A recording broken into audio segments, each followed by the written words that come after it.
নমস্কার বন্ধুরা, চৈতালির হেসেলে আপনাদের সবাইকে অভিনন্দন। আজ আমি মাছের ডিমের কাটলেটের রেসিপিটা নিয়ে এসেছি। কিভাবে তৈরি করছি তাহলে আসুন দেখে নিই। কড়ায় 1 টেবিল স্পুন সর্ষের তেল দিয়ে দিচ্ছি।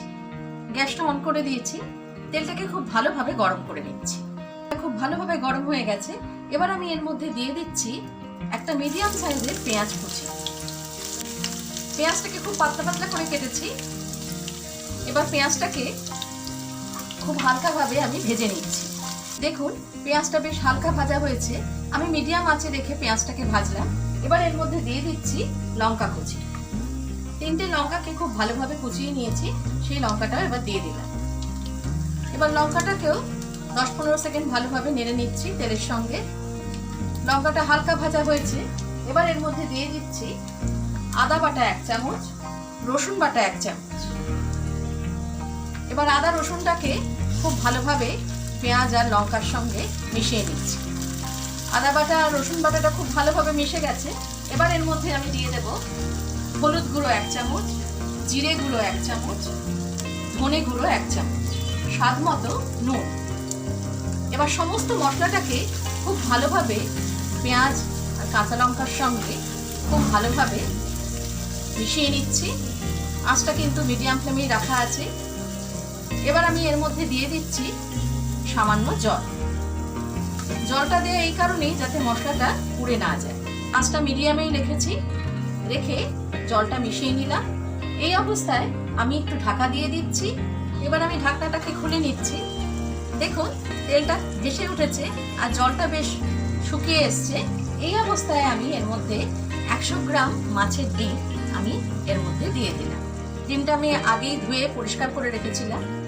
এবার ডিমটা দিয়ে আঁচটাকে আমি হাই ফ্লেমে করে দিলাম।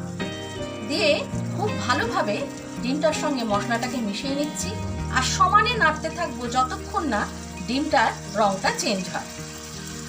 আঁচটা কিন্তু আমি হাই ফ্লেমে করেছি, করে সমানে নাড়ছি যাতে ডিমটার রংটা চেঞ্জ হতে থাকে এবং মশলাটা ডিমের মধ্যে খুব ভালোভাবে ঢুকে যেতে পারে।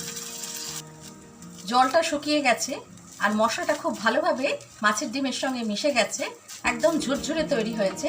এই অবস্থায় এর মধ্যে আমি দিয়ে দিচ্ছি 1 চামচ গরম মশলা গুঁড়ো আর দিচ্ছি গোলমরিচ গুঁড়ো 1 চামচ।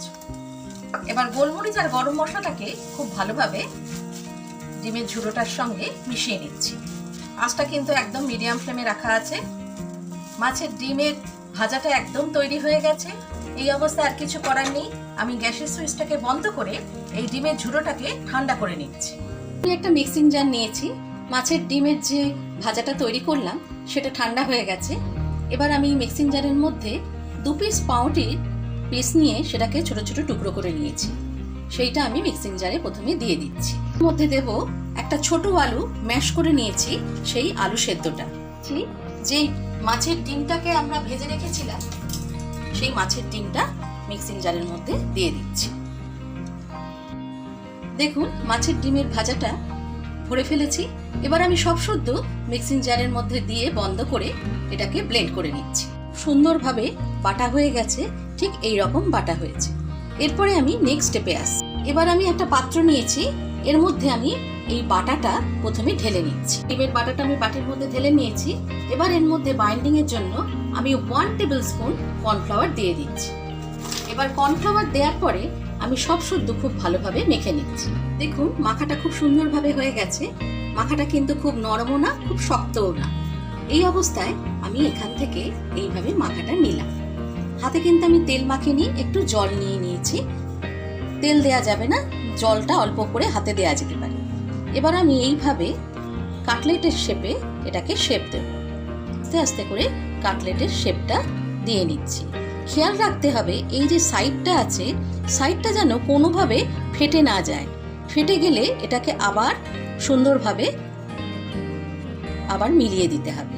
ঠিক এইভাবে আমি এক একটা কাটলেট গড়ে একটা থালায় রেখে দিচ্ছি। দেখুন কাটলেটগুলো সমস্ত তৈরি হয়ে গেছে। এরপরে আমি এই কাটলেটের একটা কাটলেট এখান থেকে তুলে নিলাম। এখানে আমি 2টো ডিমকে খুব ভালোভাবে ফেটিয়ে রেখেছি। প্রথমে ডিমের গোলায় কাটলেটটাকে ডুবিয়ে নিলাম। এবার এখানে ব্রেড ক্রাম্ব রেখেছি, ব্রেড ক্রাম্ব দিয়ে খুব ভালোভাবে এটাকে কোট করে নিচ্ছি। চারদিকটা যেন খুব ভালোভাবে ব্রেড ক্রাম্বটা লেগে যায় সেদিকে খেয়াল রাখতে হবে। দেখুন ব্রেড ক্রাম্ব দিয়ে কোট করা হয়ে গেছে। এবার এটাকে আমি এই পাত্রে রেখে দিলাম। এইভাবে আমি প্রত্যেকটাকে তৈরি করে নিচ্ছি। দেখুন কাটলেটগুলো তৈরি করা হয়ে গেছে প্রত্যেকটি। এবার আমি এই প্লেটটাকে ফ্রিজে 1 ঘন্টার জন্য রেখে দেব।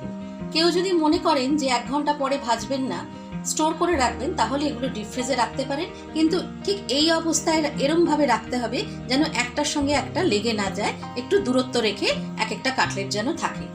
আবার ডিপ ফ্রিজ থেকে যখন বের করবেন আবার রুম টেম্পারেচারে এনে তারপরে ভাজতে হবে। আমি এটাকে এখন 1 ঘন্টার জন্য ফ্রিজে রাখবো, তারপরে নেক্সট স্টেপে আসবো। 1 ঘন্টা পরে আমি ফ্রিজ থেকে কাটলেটগুলো বের করে এনেছি। কড়াই তেলটা বসিয়ে দিয়েছি গরম করার জন্য। এবার এক এক করে ডুবো তেলে ভেজে নেব। দেখুন তেলটা গরম হয়ে উঠেছে। আমি এবার কাটলেটগুলো এক এক করে ছেড়ে দেব।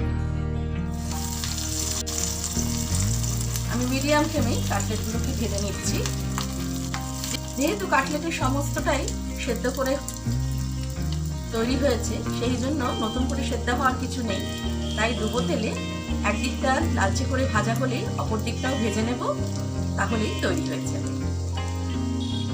একদিকটা ভালোভাবে ভাজা হয়ে গেছে। এবার আমি উল্টিয়ে দিচ্ছি, অপর দিকটাকেও ঠিক এইভাবে ভেজে নিচ্ছি।